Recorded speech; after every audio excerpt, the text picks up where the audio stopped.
What up? It is 5:32 in the morning. The cars are screaming by. I did get some sleep last night. But hit up Notepad Plus and have a text file called Mostad because it's so badass. It's like an Israeli special forces thingamajig. I'll read it to you. Traveling due east by flight upon the Delta and Boeing 757 aircraft, we sip Sprite and Chardonnay mixes given to us by a flight attendant's primary hostess.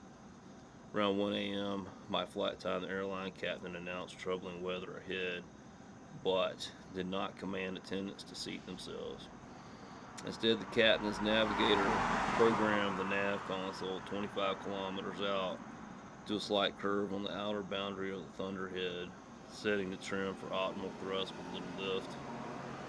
The captain pulled hard on the flight yoke to tilt. That's supposed to be YOKE.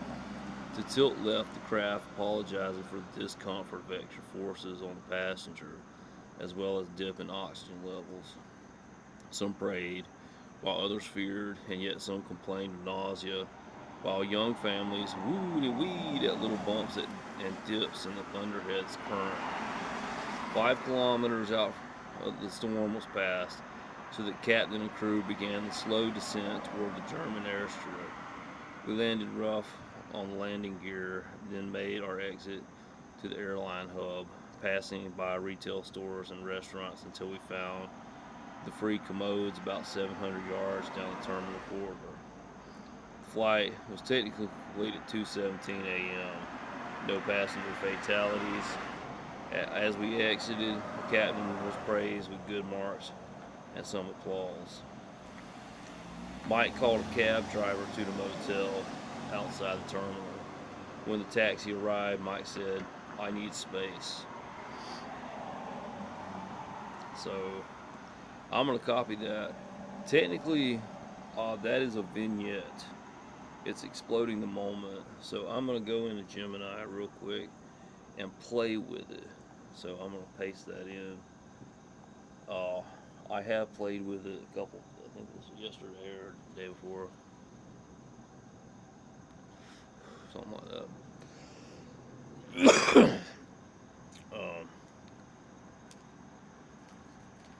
I'm just going to try to fill in the blanks. God dang, I'm so tired. I'm sitting out here with all these cars going by. They don't stop. So like, before the vignette, let's prose out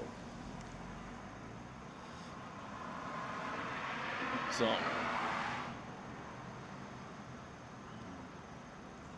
And escalating conversation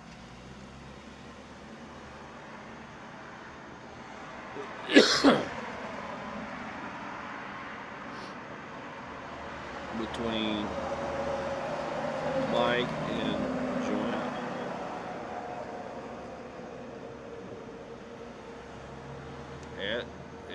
At the airport.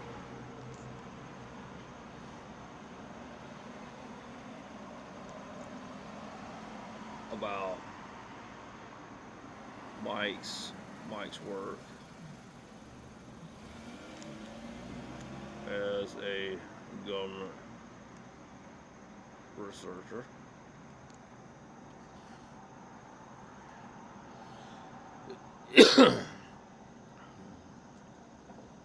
And she, okay, watch this. We have this before the vignette.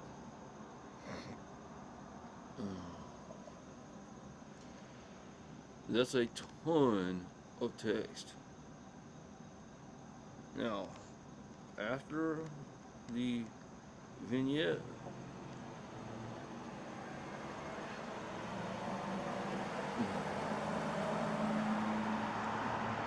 the argument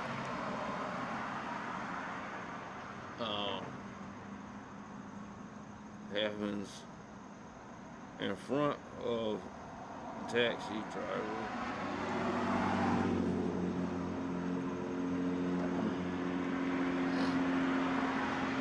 Mike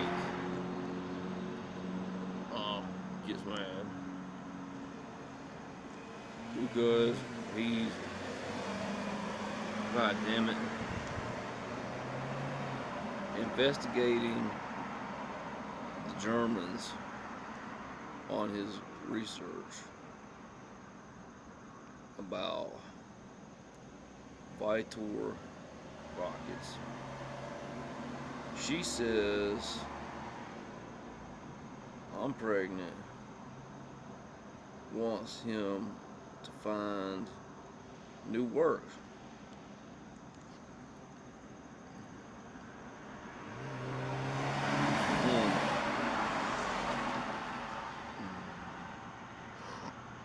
Curbside confrontation.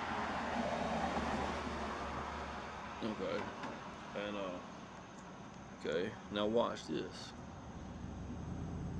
This gotta happen. The argument's gotta happen. Watch this. The antagonist. Next scene.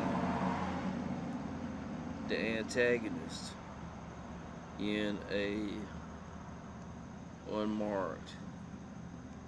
It's classic. Unmarked. Damn it. Unmarked black car follows the taxi. The argument halts. Mike tells the taxi driver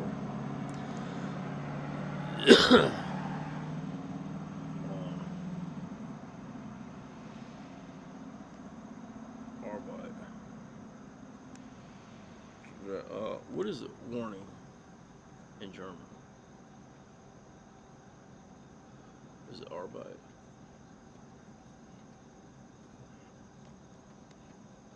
In German. Speed up. We're being followed. And says, I'll pay you more cash to lose the guy behind us. The taxi driver doesn't want to get pulled over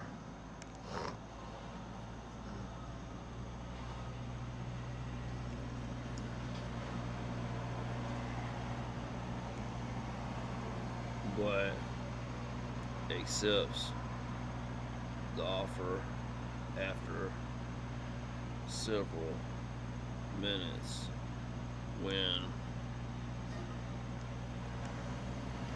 Joanna starts crying.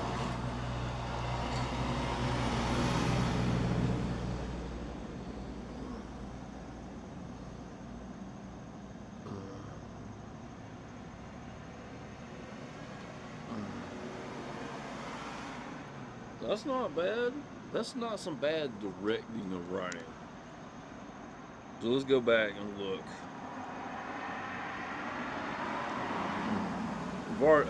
Here was before the vignette.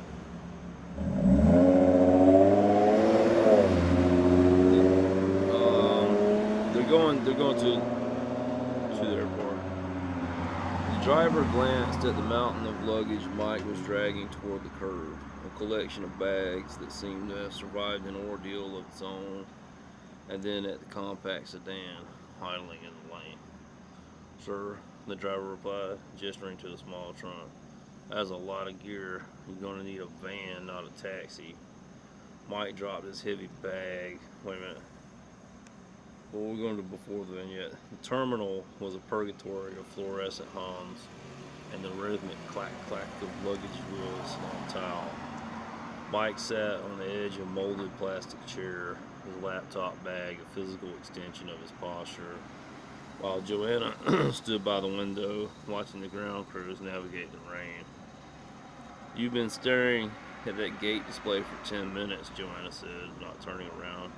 You're not thinking about the flight, are you? Mike didn't look up from his screen. I'm auditing the logic in the new SAT solver module. It's an elegant stack, Joe. If it performs to spec, it's not just a tool, it's an architectural shift in how the agency parses metadata. Joanna turned, her brow furrowing. The agency, right, we're really doing this? You're trading your autonomy for a badge and a top secret clearance? I'm trading autonomy for the only environment where my frameworks matter, Mike replied, his voice level, clipped.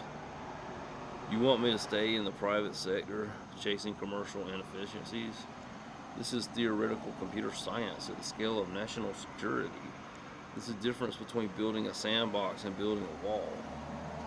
Joanna walked over, lowering her voice. It sounds like you're building a cage, Mike. You talk about these logic systems like they're beautiful, but you're handing them over to people who don't care about elegance. They care about surveillance. They care about control. Mike finally closed his laptop with a sharp, definitive click. He looked at her, his blue eyes intense. Control is just another word for order. The systems I design, they don't have an agenda. They are binary. They are objective. If I can solve for complexity, I can eliminate the noise that lets threats through. Why are you acting like providing clarity is a crime? Because you think you can isolate the code from the outcome, she retorted, her voice rising just enough to draw a glance from a nearby traveler. You spend all your time optimizing the what and the how, but you refuse to look at the why. When that agency project goes live, do you honestly think it's just going to be a neutral math problem? Mike stood up, his frame leaning slightly over the chair. I am a researcher. My morality isn't in the deployment. It's in the accuracy of the foundation. If the foundation is perfect, the structure holds. That's my responsibility. When the structure collapses on people who didn't deserve it, Joanna asked, her voice dropping to a harsh whisper, that's black people. That's what it is. What is your perfect logic going to say then? That it was just a calculation error? Mike stared at her, the silence between them stretching into something brittle. I need you to understand, he said, his voice cold, that I am not building this to be used by anyone. Why are there so many damn cars at 5:45 a.m.? There is nothing open. I'm on an industrial parkway road. I don't know where they're coming from or going. It's as soon as I sat down to do this, they're coming from all fucking directions. And I want to know, if people are going to work, where can I put in the application?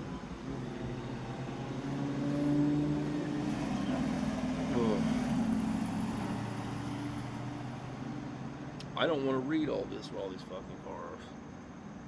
I'm gonna tell Gemini, like, Gemini, you write weird dialogue. I'm gonna just be honest. You write weird dialogue. Fair point.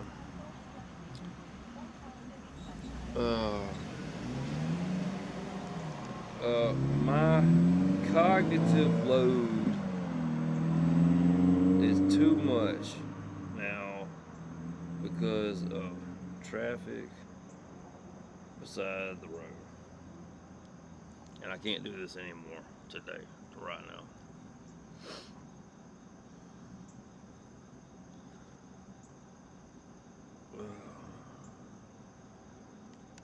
Wow.